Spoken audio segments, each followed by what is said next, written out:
Ready? Start. The division bench of the High Court, vide its order dated 7th October 2002, allowed the appeal of the state government and dismissed the suit of the appellant firm, and also directed that the decretal amount deposited by the state government and as permitted to be withdrawn by the firm should be refunded within a period of 4 months from the date of the judgment. Being aggrieved by the said judgment, the appellant firm has filed this appeal by way of special leave petition before this court, who heard Mr. Altaf Ahmad, learned senior counsel for the appellant, and Ms. Madhvi Devan, learned counsel for the respondent state.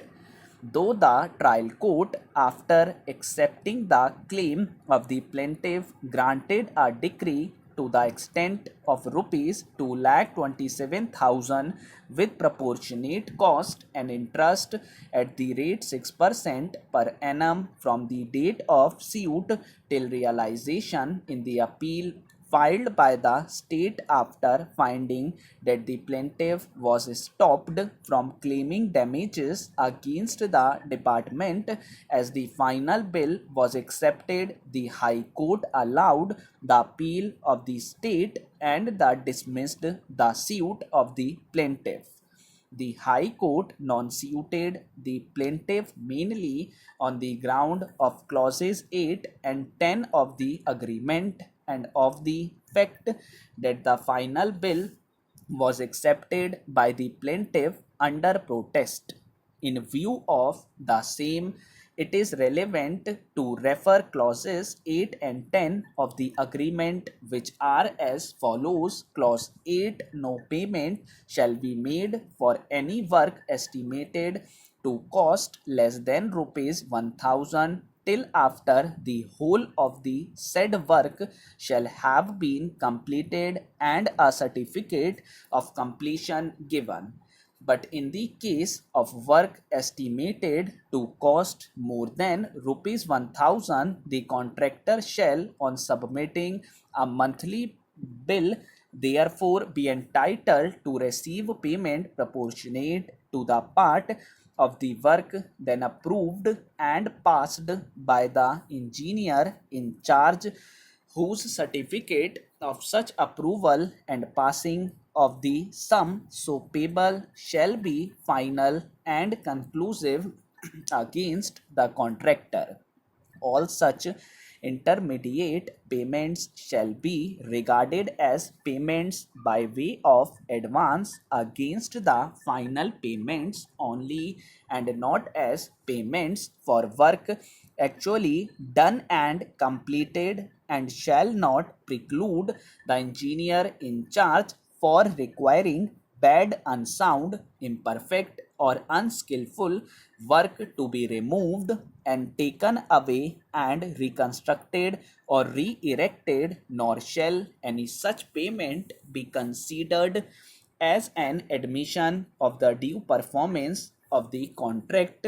or any part thereof in any respect of the occurring of any claim, nor shall it conclude, determine, or effect any way of the powers of the engineer in charge as to the final settlement and adjustments of the accounts of otherwise or in any other way vary or affect the contract. The final bills shall be submitted by the contractor within 1 month of the date fixed for the completion of the work. Otherwise, the engineer in charge's certificate of the measurement and of the total amount payable for the work shall be final and binding on all parties. A bill shall be submitted by the contractor each month on or before the date fixed by the engineer in charge for all work executed in the previous months, and the engineer in charge shall take or caused to be taken the requisite measurement for the purpose of having the same verified, and the claim, so far as it is admissible, shall be adjusted if possible within 10 days from the presentation of the bill.